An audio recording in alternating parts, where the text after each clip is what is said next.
What's going on, everybody? This is Professor Crypto Banana. So I haven't had a time to do 1 hour of dedicated research, but I still want to share the information that I found. Today's episode is just going to be a mixed bag of information that I found and a quick review of my $100 portfolio challenge.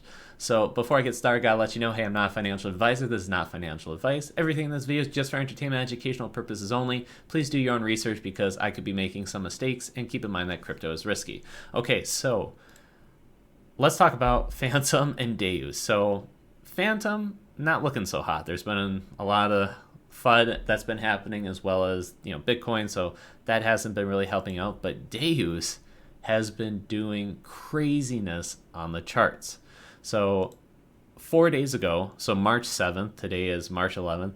So on March 7th, I talked about Deus. I put out a video about it, and I saw it at $64. And even when I was recording beforehand, it was lower.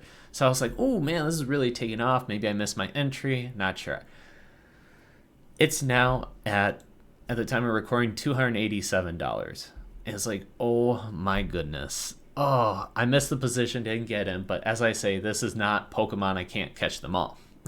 But with my DEGEN portfolio, I did snag a little bit, so I'm happy about that. I'll share the details. But regardless of price, Deus, whatever, I can't talk about entry points or whatever, not financial advice.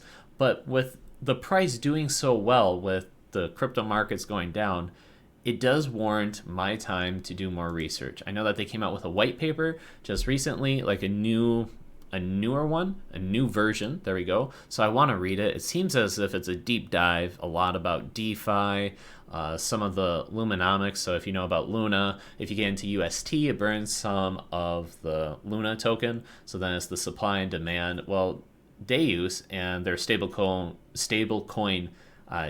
Day, there we go, has somewhat of the similar features. So I have to learn more about that. And then likewise, some people said that they're going to be, see right here, Solidly. So, and Andre Cronje, he pumped out the Solidly, was a decentralized exchange. He had a vision for it.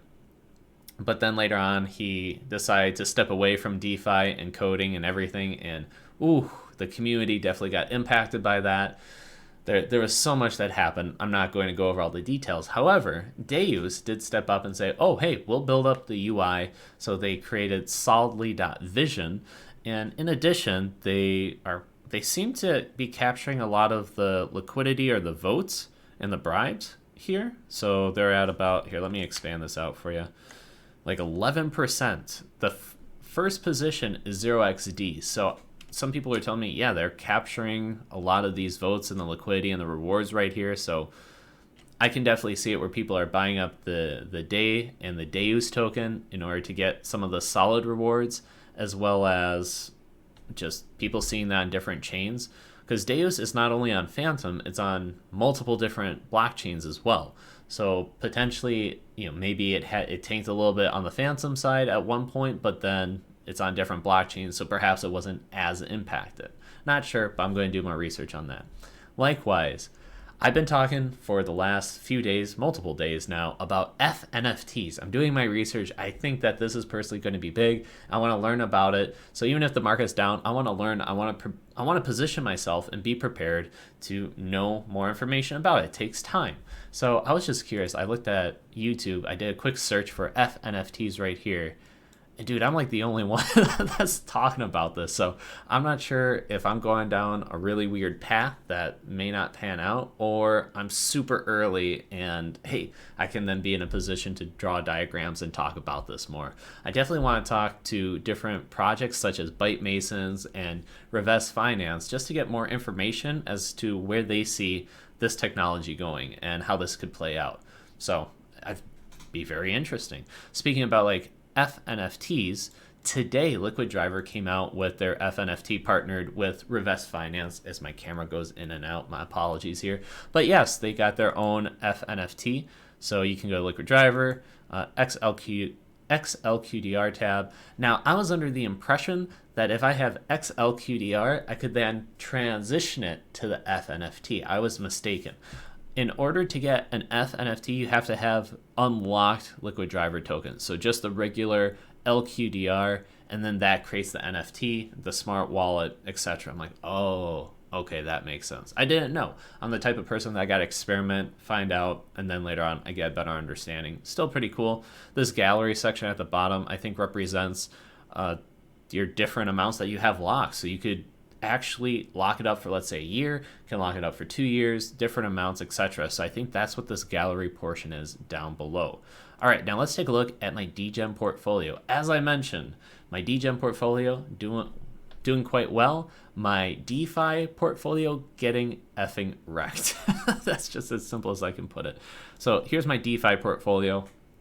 A while back, I got really bummed out that I'd keep on switching my positions and I'd be losing money, and I was frustrated. So what I ended up doing is I said, screw it. I'm putting this into an auto compounder of Reaper Farm with the Scream token, and I left it, and it's pretty much more or less stayed the same, if not dropped in value, which is a little disheartening, but you know, I'm just going to still leave it and let's see what happens, because I don't want to be constantly switching it still, because I'll be chasing it and then I'll be completely and utterly wrecked.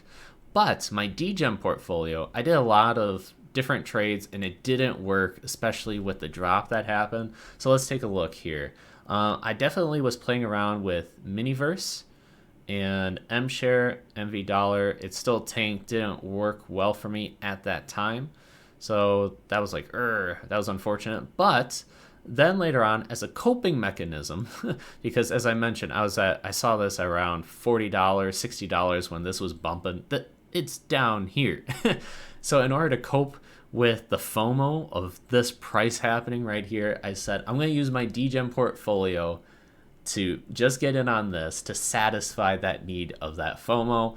It's probably not going to work out well for me, but it's the DEGEN portfolio. So, hey, that's what it's all about. It's a great lesson for me to take away. And that didn't happen. The opposite happened. So it's like rewarding the wrong habits, right? I shouldn't be FOMOing in, but I did get into the DEUS Phantom pool. I don't know what was the original amount, maybe $350, and it bumped up to about $50. So I got in maybe when DEUS was 190, roughly. Yeah, it was about 190. I got in, but due to it being an LP pool, Phantom went down, DEUS went up, so that is where then permanent loss kicked in. But still, overall, I'm very happy that it did increase in value.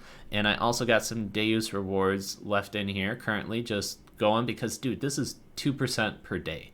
So it's like, ooh, that's pretty nice. So I'm going to leave it like that.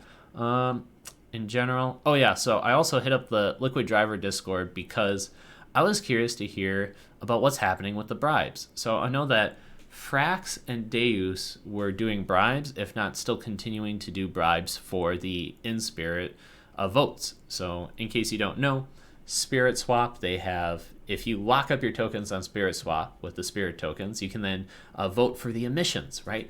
And get better liquidity. So what Liquid Driver did was they funneled the funds into the treasury, so then they can later on acquire more governance tokens.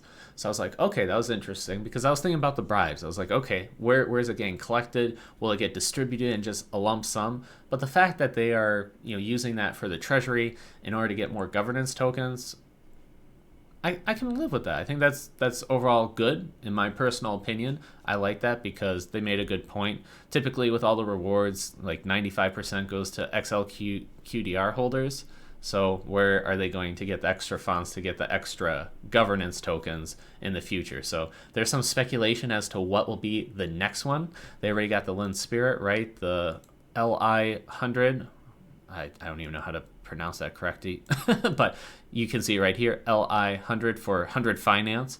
And yeah, taking a look at the analytics page, I enjoy seeing it to see like, ooh, where's Liquid Driver? Because in my mind, this is just my opinion, by having Liquid Driver tokens and being locked up, and the fact that they are the #1 holders of In Spirit, you can see right here on the graph. I know it's probably hard to see. Okay, that did not work out according to plan, but you can see like they're actually #1 holding at 27%. So in my mind, by having XLQDR, I'm inadvertently alongside with the in-spirit. In fact, I'm getting in-spirit rewards as a result, so I can do different plays on that. So regardless of whatever is happening in the markets, I always see it as a great opportunity to utilize this time to research and really get ahead of the trend. At least that's what I'm trying to do. I'm sharing the little tidbits of information I'm picking it up, sharing with you guys, and I'll see you guys in tomorrow's video. Pieces.